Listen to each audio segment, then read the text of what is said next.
помирувањето може да се споредува со тоа што се случило во постконфликтните земји во Африка и во Азија.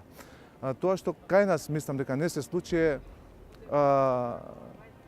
вистината која е прв чекор кон постигнување на тоа помирување. Значи, без да се дознае вистината, тешко е дека може да се случи помирувањето. Значи, комисијата парламентарна која е формирана кај нас е фактички само за помирување, а не е за вистина. Значи, мора да јавноста да ја знае вистината, кој беше нарашател на сите тие настани, извршител на сите тие настани, помагател на сите тие настани, за на крај сите да заклучиме дека можеби тие луѓе биле занесени од некоја кауза, од која сега се убедени дека била некоја лажна кауза и се покајале за нивните постапки и така што за поголемите цели, како што нагласив, интегрирање на земјата во НАТО и Европската Унија, таа амнестија да се случи.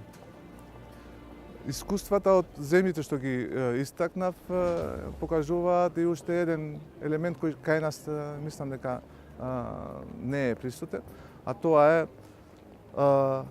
дефинирање на периодот на конфликт кој што ќе биде опфатен со амнестија. Значи, дали амнестијата ќе важи само за настаните од 27 април или таа амнестија ќе се однесува и на останатиот период од политичката криза која се случуваше во Република Македонија, која почна од 2015 година со објавувањето на така наречените бомби од страна на тогашната опозиција. Според мене, мислам дека треба да се согледа и низ овој агол проблемот, дали 27 април беше само кулминација на една криза или беше самата криза која треба да биде опфатена со амнестија. Потоа, во праксата на останатите земји, амнестијата е генерална, че не е амнестијата индивидуална само за некои личности и групи, туку се однесува генерално на сите луѓе инволвирани во тој конфликт или тој одреден настан. Јас би се навртал на кога почна цела оваа приказна за помирувањето и како во првиот период воопшто не се збореше, напротив, изрично од страна на високи представници на државната власт кај нас се демантираше тоа дека помирувањето на некој начин ќе значи и амнестија. Иако голем дел од експертската и стручната јавност иако во јавноста се навестуваше дека се работи за амнестија, меѓутоа во прво време некако се обидуваат тој збор да не го користат. Меѓутоа јасно е дека, како што спомнавте, во последниот период веќе е известно дека ќе постои одредена амнестија, во кој обем и во која форма се уште претпоставуваме во фаза на преговарање.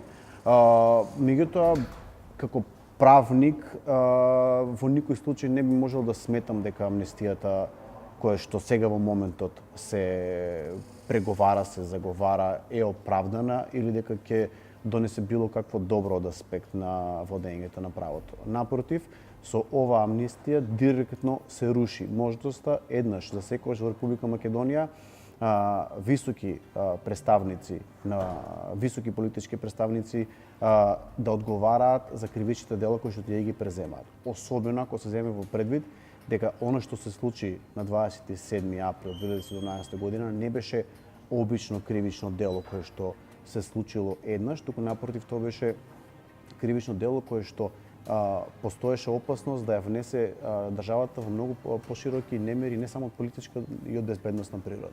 Така да, од правна гледна точка, јас не гледам, ама баш никаква причина зашто е потребно да се носи амнестија. Неспорно е дека собранието, како законодавен орган, го има тоа право. Меѓутоа, што се случува? Тоа амнестијата како акт на милост од страна на законодавното тело треба да се користи по исклучок. Исклучиво кога постојат оправдани причини за таква амнестија. Што се случува кај нас? Со исклучок на две амнестии кои што беа на некој начин општи, како што беше минатава, ние обично имаме амнестии за подредени граѓански немири и слично. И да, до некаде може да има оправдување. Меѓутоа, ако си направиме ние пракса, секогаш кога ќе имаме некои политички привирања во државата кои што ќе резултираат со одредени кривични дела, да ги надминуваме нив со правење на амнестија, ние правиме клима на неказнивост на овие политички на овие лица кои што се политичари. И тоа директно ги става нив во многу попривилегирана позиција во однос на обичните луѓе.